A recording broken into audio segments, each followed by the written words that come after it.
Welcome back into the Lions247 Podcast. I am Tyler Donohue. We've got a good show ahead for you. We got Daniel Gallen, followed by Tyler Calvaruso, going to do a lot of recruiting conversation during the second half of this show. But as usual, coming off the Tuesday press conference with James Franklin, some player calls. We bring in Daniel Gallen to break down the latest. And Daniel, the ebb and flow of these Tuesday James Franklin press conferences have been so compelling in the second half of this season. For so much, it was like walking on eggshells with the quarterback conversation. But after a couple impressive wins that really don't leave a lot of questioning about where this team is right now, and from a mental standpoint, from a physical standpoint, the conversation shifts to player availability and to that farewell tour that some of these players are making. It's not a long list because of what the COVID year has created in college football. It's a very short list of Penn State players who are legitimately on their final few games of college eligibility. But that's where we're at right now. Not talking about position battles. It was about player availability, and it was about the good soldiers of the locker room who are starting to, fight those final battles in Big Ten football. It's about the bumps and bruises at this time of year. James Franklin would probably tell you that, well, everybody's playing through something right now, but it's who we're seeing, who we haven't seen, who we could see these next 2 weeks, and who we're not going to see anymore after the regular season or the bowl game ends. It's kind of funny because of the way that the media availability works, that there's all these prefaces to the questions where it's like, well, we don't know if we're going to get to talk to you again. So I think that it kind of gets guys out of the want to know mentality a little bit. You can take a little bit of a bigger picture because there's 2 weeks left in this thing. We've done 10 games. August 6th. I forget what day media day was, but that was a long time ago. That sounds about right. It was a long time ago at this point. So, you kind of are moving forward from there. There's a little bit of time left, and, we'll see who's out there, who makes it to the finish line, and where we go from there. But, you're right. I think today was James Franklin's longest Tuesday presser. There's a lot to go over. There's a lot of Rutgers talk. And there's kind of a lot of, disparate topics. I mean, Penn State is kind of in what we talked about, where they're in that kind of a weird place where, things can still end pretty well for them, depending on what happens in front of them, what the college football playoff rankings look like later Tuesday evening, what the bowl selection process looks like. But they're still out of that Big Ten mix, out of that college football playoff mix. So it is a little bit of a limbo of sorts, but still got to take care of what's in front of you, and that's Rutgers this Saturday. Yeah, we spent a lot of time on the last episode when we were joined by Mark Brennan, breaking down some of that big picture stuff, how you want to finish while balancing out the possibilities for 2023 and what we're seeing take place with younger members of the roster at this stage, but trying to finish in impressive fashion. Ended up in a Cotton Bowl or an Orange Bowl or one of those type New Year's Six level stages. Now, James Franklin did begin this press conference, I'm sure, as many college coaches, if not most college coaches, will this week, with a nod to UVA and the tragedy that they're dealing with. Just an unbelievable situation. It's Franklin said it was difficult to fathom as the leader of a football team and as a father. I'm only one of those things, and it hits you in a different way when you get to that point. But anybody who's seen this senseless situation play out and 3 players lost from that locker room and 3 lives lost, it reminded me as well that Anthony Poindexter, who was an All-American down in Virginia, now a safeties coach here with Penn State, was very close, if you recall, Daniel, to becoming the head coach of Virginia. Many thought that he was the guy for that job, and you kind of just imagine what his life would be right now if it played out that way. But I figured we didn't reference that. I felt like we should have referenced that in the last podcast. Anyone affiliated or touched by the college football universe should probably acknowledge what's happening at Virginia, and we'll do that right now because James Franklin did as well. Moving ahead a little bit, James Franklin, in his opening statement, also addressed Joey Porter's status, and his reasoning for that was he had identified, apparently, or something was brought to his attention that he had deemed to be misreporting. I did not see that myself. I can confidently say it did not come from our end at Lions247. But at the end of the day, we got details publicly about what's going on with Joey Porter Jr. It's appendicitis. And he did tell us it was a non-football related injury coming out of that matchup on Saturday. We saw Porter in street clothes. It was a surprise not to see him play in that game. Ultimately, though, this shed some light on what's happening with Joey Porter, who you talk about anybody who's in a situation to be peaking towards 2023 and what could happen. He's a guy who can certainly be doing that. Many consider him maybe the top cornerback in college football on the draft board. But he also said they expect Joey Porter back into the fold. Would seem to me that Rutgers this Saturday, maybe a long shot, back in Beaver Stadium, what likely shapes up as his last opportunity to play a home game in a Penn State uniform. And then beyond that, I think it's just safe to say, Daniel, you and I, for the sake of the podcast, for the sake of our listeners, in this moment with 2 weeks left to play, let's push back the will he or won't he opt out of the bowl game just a little bit deeper into November, shall we? Definitely. The Joey Porter Jr. Situation, it was good to get shed some light on that, get some more information.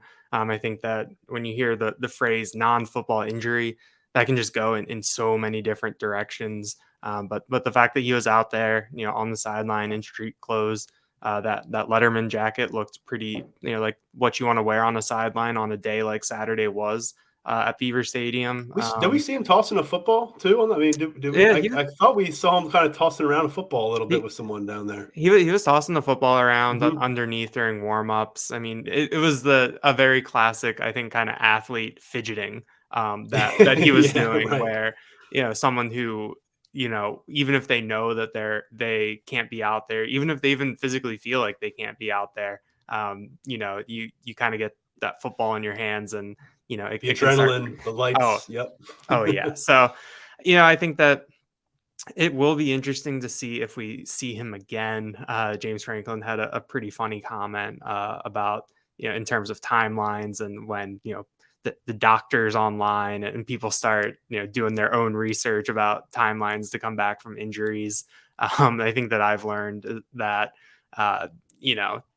when a guy comes back, that's when he comes back. I unfollowed the Pro Football Doc on Twitter a long time ago because it just made things a lot easier to just, we'll see him when we see him. So I don't know if we'll see Joey Porter the next 2 weeks. I don't know if we'll, see, like you said, who knows if we'll see him in the bowl game. That's not a conversation I want to get into yet. But it does open up a pretty interesting opportunity for some younger cornerbacks, or I should say some other cornerbacks, because two of the guys seeing an uptick in reps are the same age as Joey Porter Jr. But Johnny Dixon picked up a lot of praise from James Franklin today. Dixon started across from Kalen King. Marquise Wilson, after being a little limited, I guess, for a couple weeks, he saw a big uptick in snaps, and it'll be interesting to see what the secondary looks like without a guy that we considered to be a shutdown corner who could take away half of the field. Yeah, and Dixon has 8 pass breakups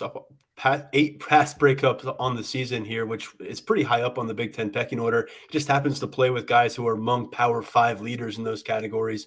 Kalen King actually surpassed Joey Porter Jr. this past game. He had a pass breakup. He has 12 on the season. Porter has 11. They're up there with everybody, but Dixon has played a ton of football. There was that rotation of starts between him and King for about the solid 2 months of the season. It's been more of King as the starter once we got deeper into Big Ten play. But here it is, the depth that you were looking for in the roster, the depth that we were talking about, where early on maybe it's a luxury to have a John Dixon come off the bench. Now it's a necessity if you want to maintain where you're at as a defense to have him in a starting role. By the way, he has 3 sacks on the season. He has 2 takeaways on the season.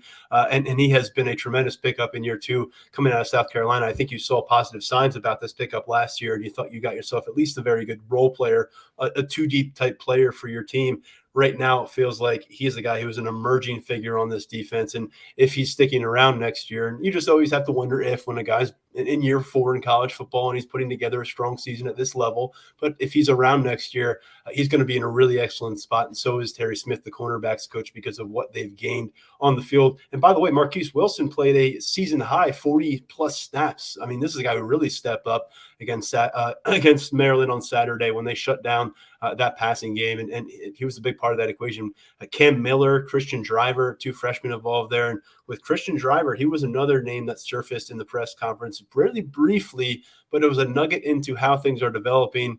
He is playing on both sides of the ball right now on the practice field. We've actually seen him involved a little bit on Saturday. It was a second college game he's been in, played some at cornerback, played some on special teams, but receiver is now where you kind of look toward and wonder if long-term he might end up finding a home there. It's been a discussion that goes all the way back to his recruiting days.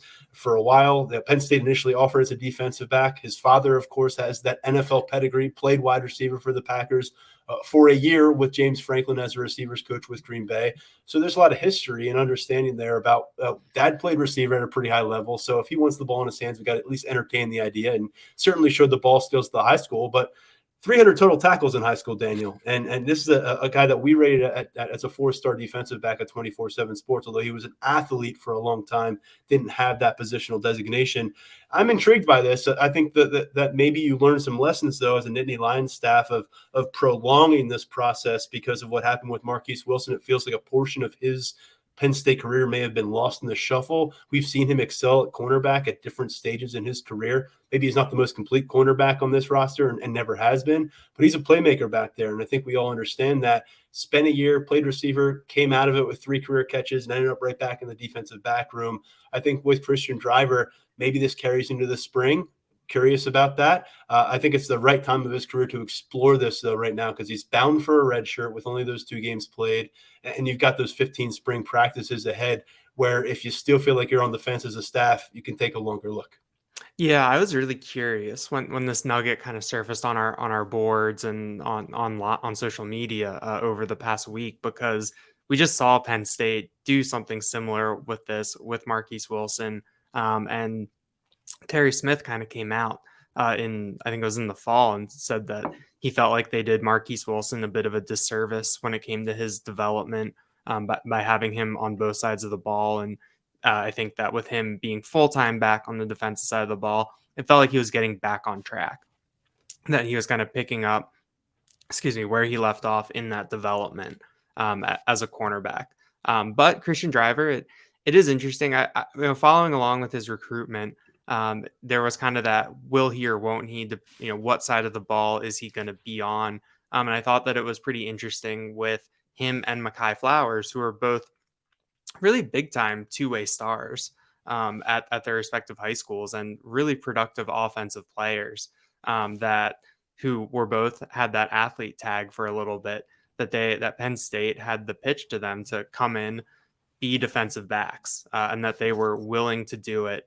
I think there was a lot of talk about Driver playing safety and then moving over to cornerback once he got here, and kind of following along with this. So, I think that with how it is with guys, like getting them to want to play on the defensive side of the ball, that can be a bit of a challenge. But I feel like, it would be more likely to see a wide receiver end up on the defensive side of the ball than kind of see the opposite switch happen. So this will be something to follow. I'm kind of like you said, I'm curious, how they'll apply what they learned from the Marquise Wilson situation here. But Christian Driver has the pedigree. So, it'll be really interesting to follow along with what this looks like. As I mentioned, Cam Miller was the other former 4-star cornerback who came on board with this recruiting class. He has burned his red shirt. He has steadily played as a reserve cornerback this season, also involved on special teams. At wide receiver, you've got plenty. I mean, you're not lacking for numbers right now in the freshman class. One guy has burned red shirt and presumably will burn red shirt this season in Omari Evans. He's had a limited impact overall in the box score, but he's been out there every game. Caden Saunders at 2 games, and then Tyler Johnson, and also who am I missing in this mix? Anthony Ivy. Both of those guys just relegated to the practice field to this point. So a lot of unknowns. And if you were to add Christian Driver, that's another definite unknown. So a lot to work with. Taylor Stubblefield's someone we're going to get later in the week. And all of a sudden, Christian Driver is the name that we're going to have to bring up with him, because certainly he's going to try to make his case for keeping Christian in that room if he likes what he sees over the course of these remaining practices in 2022. Daniel, the other freshman that came up, and at this point they're always coming up, the 2 freshman running backs, Nick Singleton and Katron Allen. To me, it's just more impressive if you say their stats together at the moment. 1,432 rushing yards combined, 19 touchdowns combined.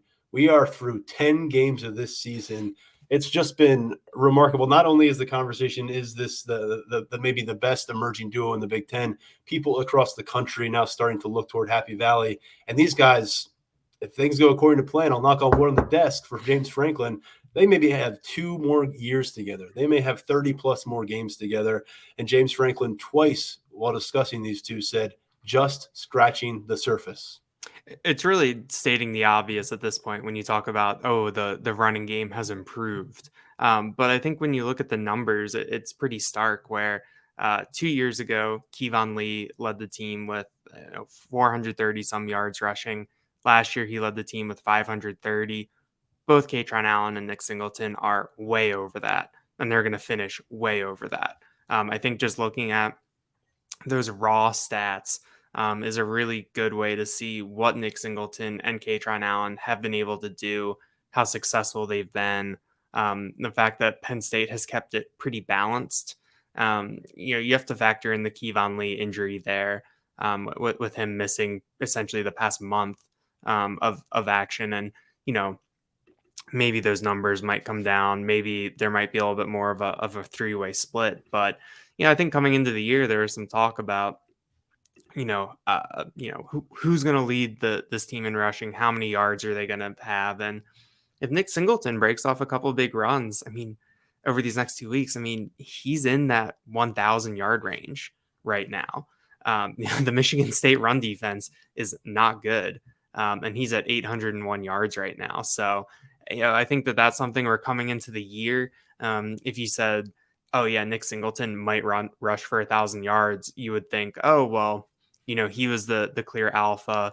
Katron Allen, it took a little bit for him to get going. If he got going, you would, I don't think you would see it as much of a two-headed monster in kind of forecasting that. But, I think that we're only going to hear praise about these guys. I think that the fun thing about them is that you've really seen the development with the naked eye. I think that sometimes over the course of a football season, it can be kind of hard to parse out some of these things because there's so much nuance in the game. But I think with Nick Singleton, it's been clear that he's keeping things in between the tackles. I think with Katron Allen, that patience is just becoming more and more clear, that vision, that burst.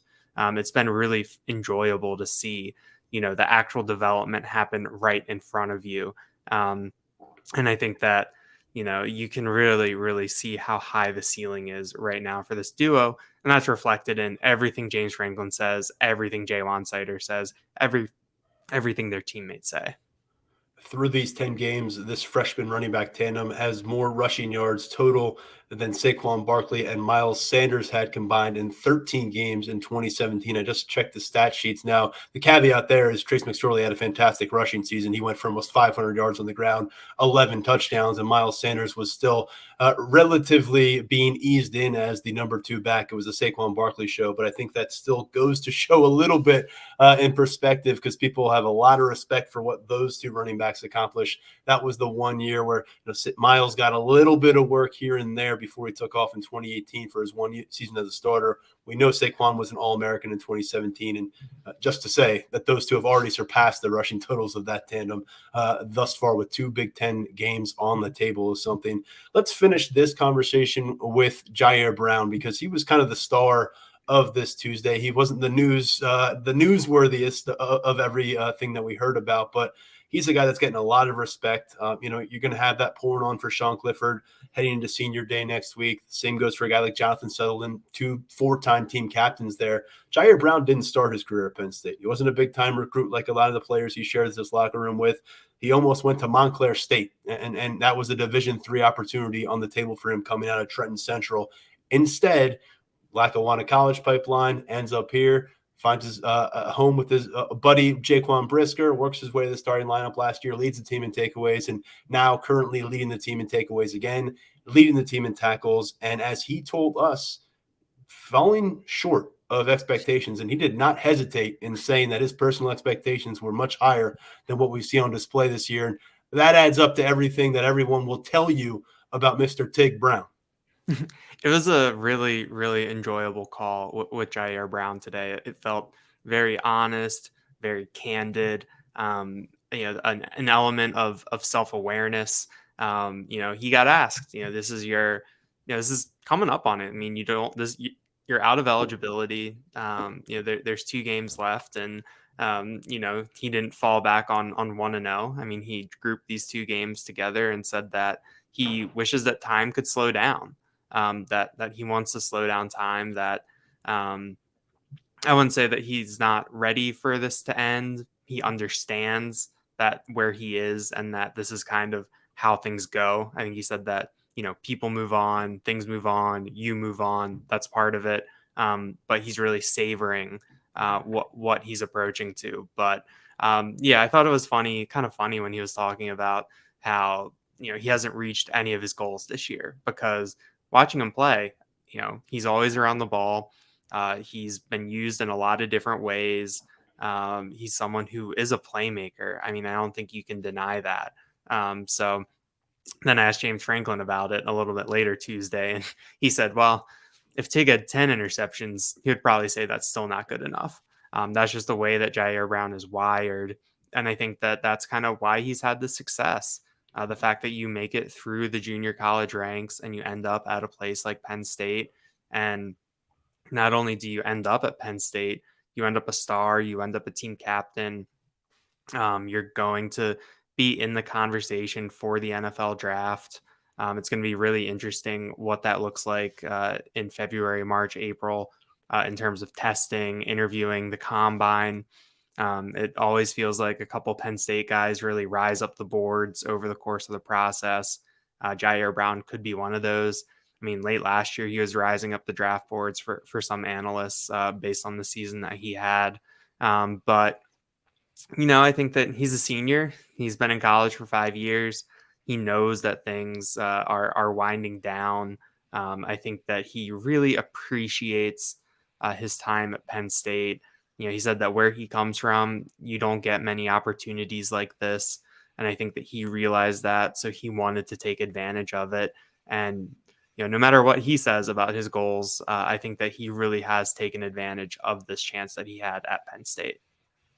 James Franklin was pounding the table for him today. I think it's fair to say, making sure that NFL draft scouts were on alert, making sure they were aware of what Jaquan Brisker is accomplishing as a rookie, I think, too, with the Chicago Bears. But more so just trying to say that this guy's going to test off the charts, they think, and better than people may anticipate. And he's going to interview at a very high level, which I think that we all understand. We've had the pleasure of interviewing him a bunch, and we'll get to do that just a few more times now. And I can guarantee he's going to go crush that situation when he gets in front of NFL scouts. Daniel, before we switch gears and go to Tyler Calvaruso with a recruiting breakdown, Penn State basketball won that game on Monday night against Butler, 68-62, in a game that was not as close as the final score would indicate, which says a lot. And this team's 3-0. We've already discussed they've got that one vote for the AP Top 25 poll, and they've got a few games to maybe accrue some more respect at a national level before Big Ten play arrives. We saw it was a historic night at the Bryce Jordan Center on Monday night. Jalen Pickett had the second triple-double in program history, 15 points, 10 rebounds, 11 assists. It's the first points, rebounds, assists triple-double in Penn State history. Calvin Booth's triple-double in 1998 was 19 points, 10 rebounds, 10 blocks, wow. Which is a pretty good statistical anomaly, I'd say. But, Butler gave Penn State everything they could handle. Penn State was up by double digits in the first half. Butler got a 2-point lead early in the second half. And then Penn State went on a 22-4 run, I believe it was. They really kicked it back into gear. They got up by 16 points. Butler tried to make it interesting in the final couple of minutes. Penn State held off. It wasn't really the cleanest game. I think there were a lot of things that watching it, you'd want to see your team clean up. But at the same time, those are the types of games that you want to win. They were going up against a Big East team in Butler that, even though they've been down a couple years, they have a pedigree. Thad Matta, a familiar name for a lot of Big Ten basketball and just college basketball fans in general. He's their coach. They had a legitimate big man in the 6'11" Manny Bates, who was, a matchup issue for Penn State with starting 6'7" Caleb Dorsey in the post, and they did it, and they won. So they're 3-0. They got that vote in the AP Top 25 earlier in the day, and now they go to Charleston for the weekend, where 3 games in 4 days, they could come back 6-0. They could come back 5-1. This is the chance to really build some momentum. They have a pretty good Furman team on Thursday, Virginia Tech or Old Dominion on Friday, and then someone from the other side of the bracket, which I don't have in front of me, but I think Colorado State, South Carolina, Davidson, College of Charleston. Those are the 4. So you can come back with a couple pretty good wins to put on your resume. Whenever there's a big difference between the number in the win column and the number in the loss column, people are going to take notice. And I think it's a good opportunity for Penn State to really figure a couple things out.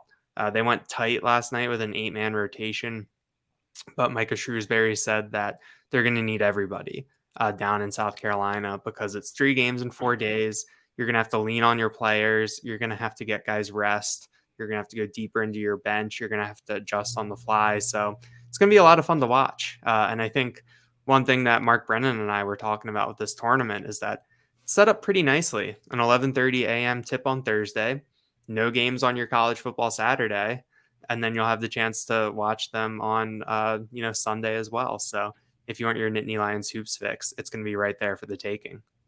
And if you also want your Nittany Lions hoops fixed on Lions247.com, there was a bunch of coverage coming out of this matchup on Monday. It's going to be the case coming out of a lot of these games. Photos, top takeaways, storylines that emerge. You had a story on that historic triple-double, as you just reported. So appreciate all the coverage you provided the site and bringing some basketball talk onto the show here. We'll talk to you real soon, Daniel. Thanks, Tyler.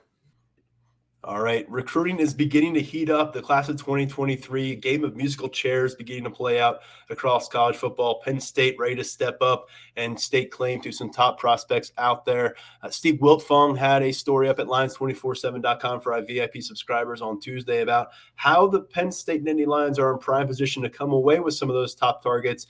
Now we bring on Tyler Calvaruso to break it down with us. And, well, before we get to anything else, I want to check in on you, man. How you doing? Doing good, man. I heard you guys got some snow up there today. It's Too much crazy. snow. It's a little aggressive for mid-November. I thought we were getting some flurries, maybe one of those overnight dustings. Instead, it's like an hour drive on a normal 10-minute drive, and we're skidding around. So, yeah, but hey, it's Big Ten territory. We know what we're signing up for. Tyler, when we look at the recruiting conversation right with Penn State, it all of a sudden very quickly shifts down south to Daniel Harris. He announces his decommitment from the reigning national champion Georgia Bulldogs. He's been to campus as an official visitor. What can you tell us about this 4-star prospect as he reopens things just about a month and a week away from the early signing period?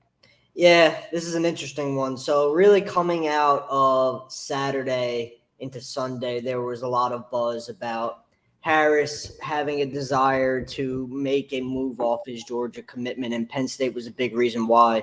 Harris was on campus for an official in June. That trip went really well. Penn State did a lot of good things on that trip, and it looked like the Nittany Lions really made a move with him there. But about a week later, he wound up in Georgia's class, and it looked like he was going to stay there for a while. But credit to the Penn State staff, they have stayed on him, and I could go as far as saying they kind of forced the issue here because I think right now the biggest reason why Harris decided to move off his Georgia commitment is because of the work that the Penn State staff has put in with him to kind of try and make him reconsider things. And Michigan is in that as well. This isn't just a Penn State thing. Michigan is there as well, but Penn State has done a lot of good stuff with Harris. There's been a lot of selling from Terry Smith and the staff, and Nittany Lions are in a really good spot right now. So definitely one we'll be keeping an eye on, especially now that he's actually back on the market officially.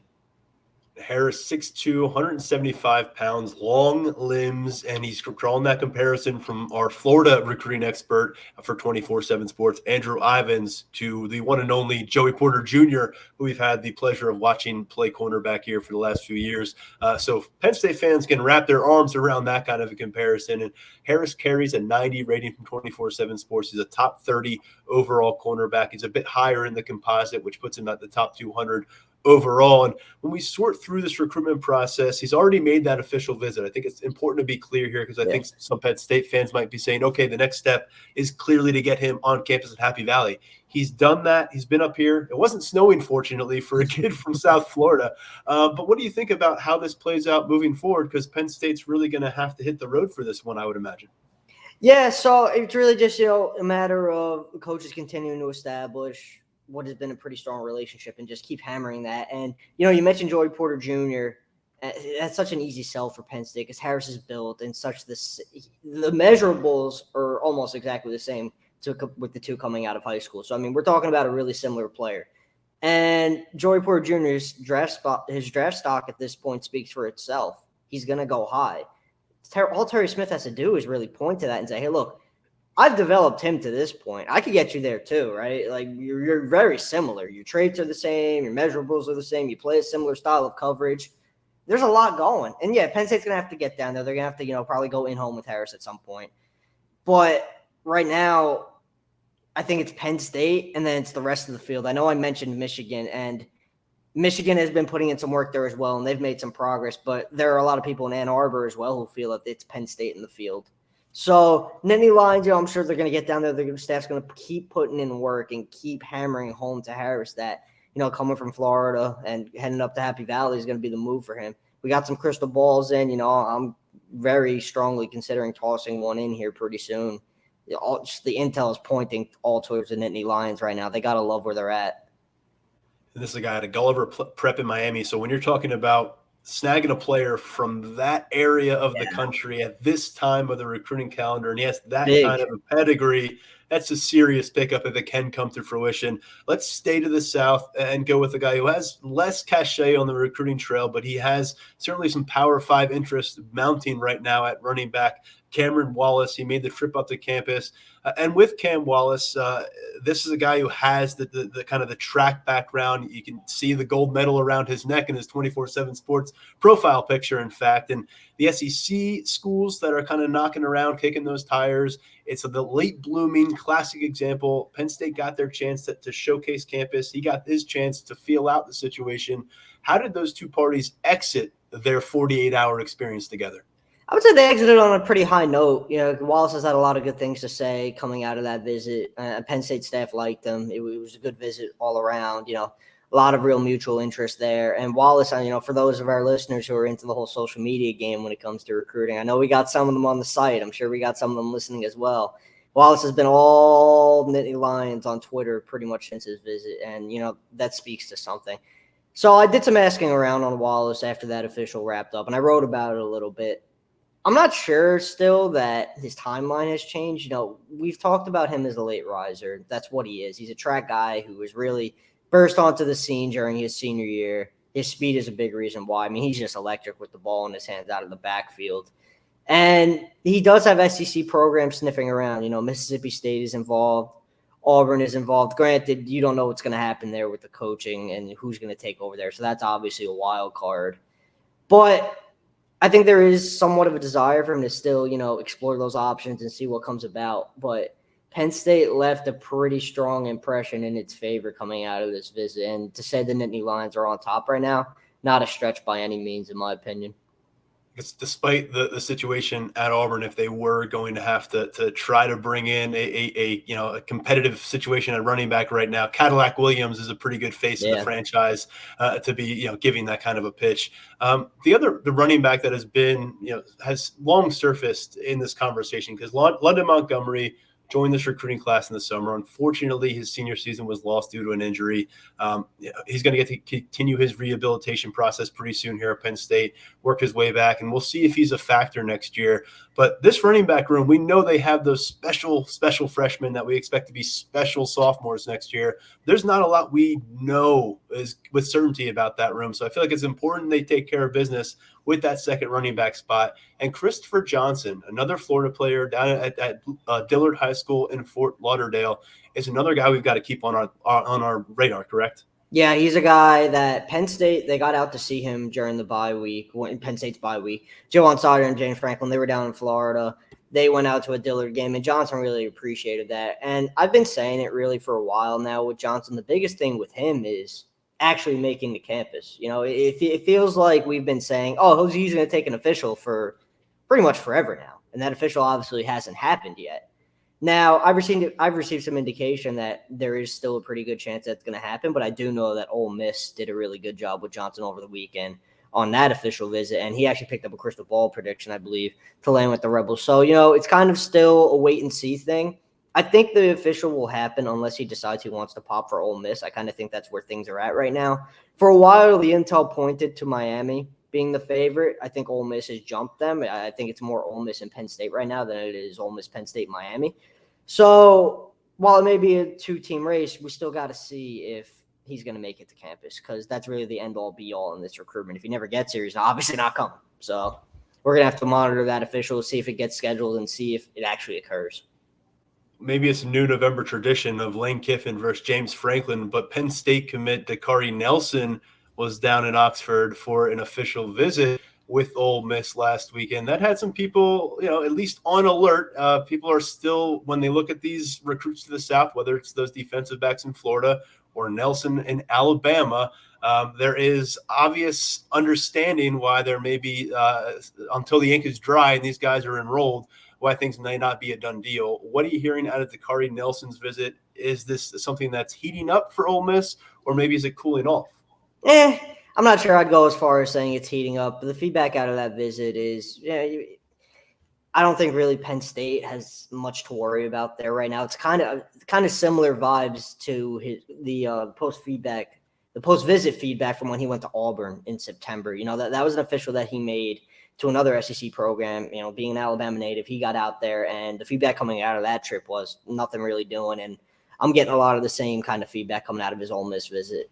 It's interesting that he's getting out there and visiting other programs, and we're always advocates of kids exploring all their options and doing what they got to do to make sure that they're finding the right fit for themselves at the next level. And right now for Nelson, it looks like these visits have kind of reinforced that Penn State is the right fit for him at the next level. So I don't really think that Penn State really has a whole lot to fret over here. And the big thing with Nelson, I would say, just throughout this whole process of him going elsewhere and taking other visits, he's been very transparent with the staff, and that has obviously been appreciated. No games on his side. The staff's been well aware of what his plans are, what he's doing. So I would say all is well between those two parties right now. Nelson is the number 26 safety in 247 Sports rankings for the 2023 class. He is a 90 ranking, which was in 4-star territory. 6'3", 203, and we've discussed this on the podcast a few times before, projecting him at that next level to perhaps fill that Sam linebacker spot. We've seen high school safeties make that transition at Penn State, and this guy has that frame, and I think that the physical embracing of what defensive football is to maybe fill that role at the next level at the college football when he jumps up to these ranks. Now, looking around this 2023 cycle and the things that are unfinished, and we're coming down to the stretch here, and not everything's going to be done in December, but it will be done by that first week of February. Offensive tackle and the ability to bring those guys in. You wrote a story last week off of some quotes we got out of an interview with Phil Troutwine, just regarding the trouble that you can have and consistently bringing in guys who are what would be considered slam dunk tackle prospects, where you know what you're getting and you know what you'll have for 2 or 3 years. And Malik McNeil has now exited the equation, and he was the tackle prospect in this last recruiting class, along with Drew Shelton, 6'7". Weren't sure what to make of him, but thought that could come to fruition in the next couple of years, and he could be maybe a talent for you on the perimeter. Not going to happen here at Penn State. Maybe JB Nelson bumps out to tackle. Maybe Landon Tengwall transitions out to the perimeter next year when he's healthy. But right now, it feels like they got to find somebody. Who are the names that Penn State fans can cling to? And right now, what is the move for these Nittany Lions? In terms of the move, I feel like there's still a lot of kicking of the tires going on right now. We talk about how little time there is between now and the early signing period, but like you said, this can go until February as well. So there's still time for Penn State to find some guys. And one guy on the radar right now who I really like, I know Penn State likes, is the JUCO tackle, Keyshawn Blackstock. So he's out in the Midwest. That's someone Coach Troutwine, he got out to see him during the bye week, keep Penn State in that race. Good relationship there. And there's competition. It's kind of tough to pinpoint who the leader is with him right now.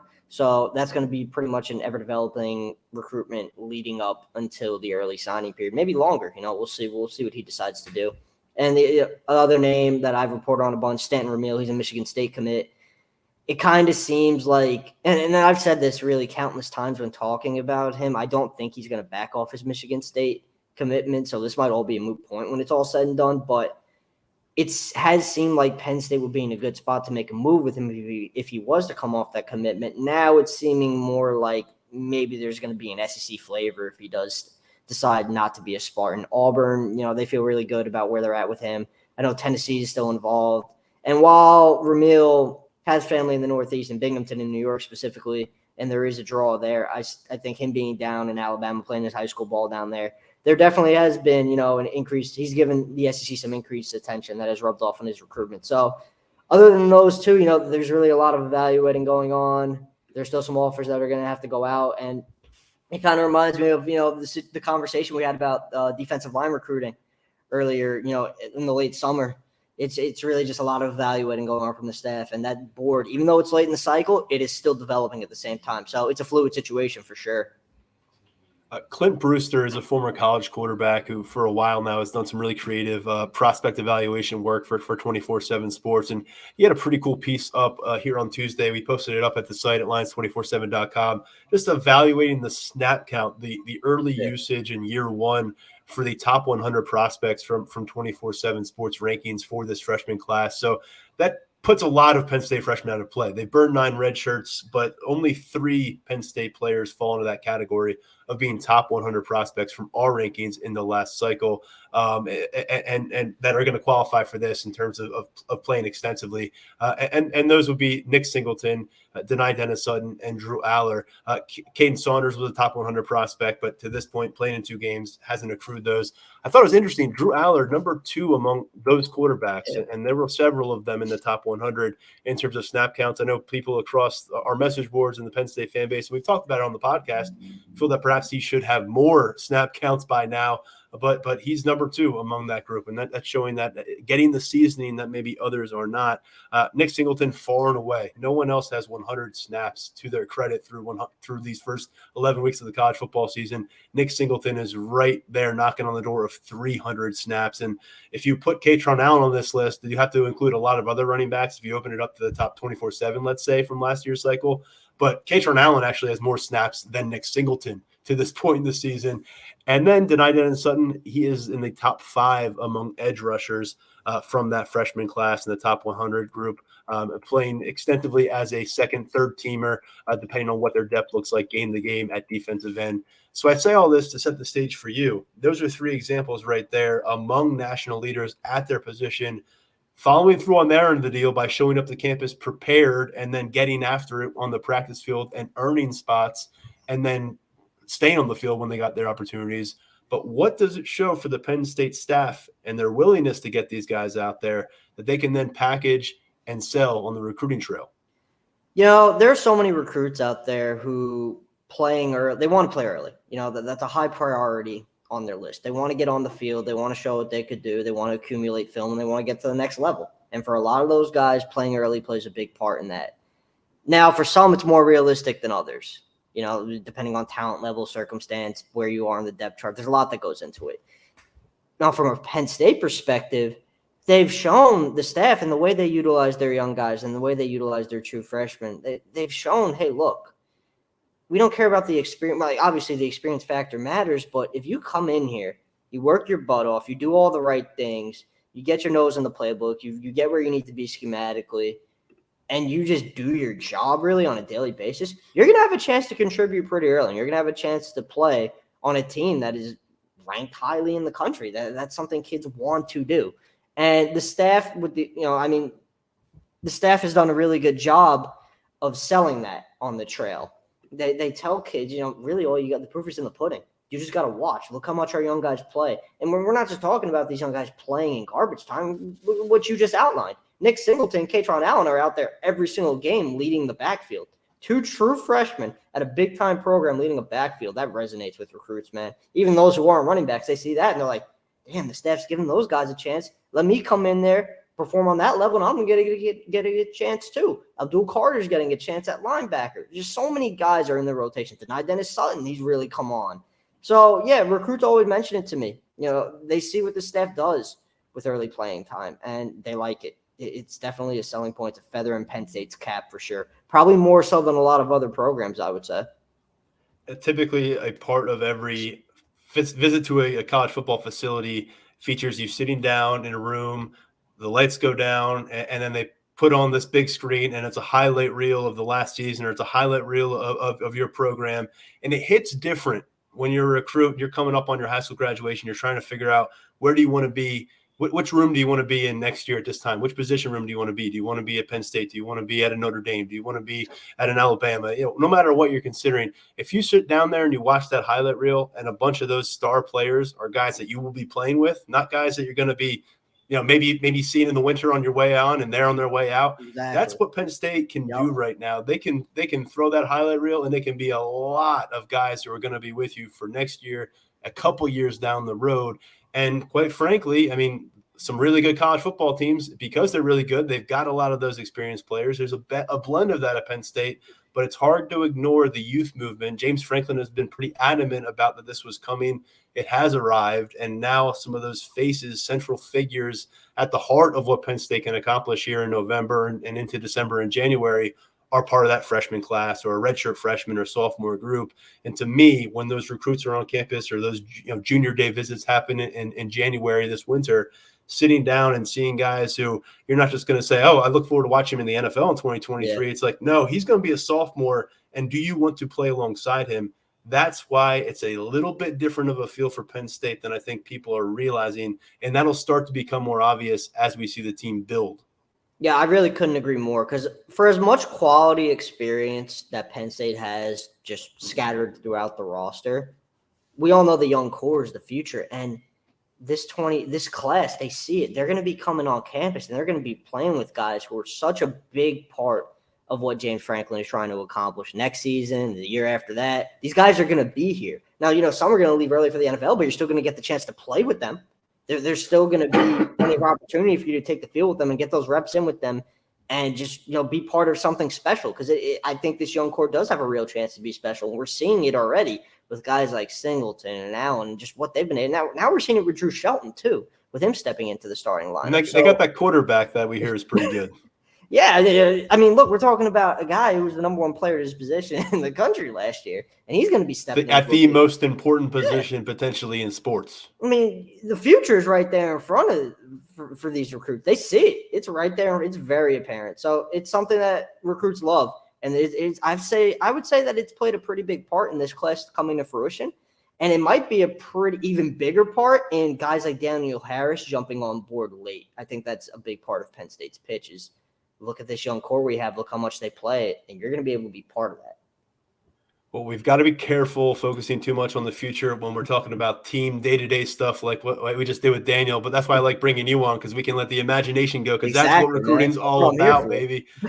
Well, hey, Tyler, we appreciate it. You've also got some basketball recruiting news coming out of the weekend with some visitors, so people can check all that out. A bunch coming your way at Lions247.com from Tyler on the recruiting trail now and every week ahead as we get ready for National Signing Day. Make sure you're signed up for our VIP subscription. 30% off right now for an annual deal. You can spend $1 for 1 month. Take a test ride. Let us prove it to you. You'll stick around. So come on board, Lions247.com. Get a lot more than what you're hearing from Tyler in these conversations here during a podcast segment. All right, man, we'll let you get back to work. Really appreciate the time, and we'll catch up. Do it again soon. Of course, man. Hope you guys listen and jump on board. I promise you won't regret it. All right, later, dude. Big thanks to Tyler Calvaruso, to Daniel Gallen, to our producer, Lance Glynn. Always great to get together with these guys over the course of this week. Well, just one more game week beyond this one. It's pretty remarkable how the season has flown by, in my opinion, at this stage. The 8-2 Nittany Lions preparing for a trip to Piscataway to take on Rutgers on Saturday. We'll be back on Thursday, give you our takeaways from the practice field on Wednesday, which are increasingly more important week to week now as we work through player availability and who may or may not be available to take on the Scarlet Knights this weekend. And then we're back Saturday, of course, with our post-game podcast to break down everything we saw out there in New Jersey. We'll have some Scarlet Knights beat reporter on Thursday, Bobby Darren from our 24/7 sports site will give us the lowdown on the Scarlet Knights, who have largely struggled in Big Ten action after a pretty solid September. So stick with us here. A full week of coverage ahead at Lions247.com. Stepping aside for now, I'm Tyler Donohue. This has been the Lions 24/7 podcast.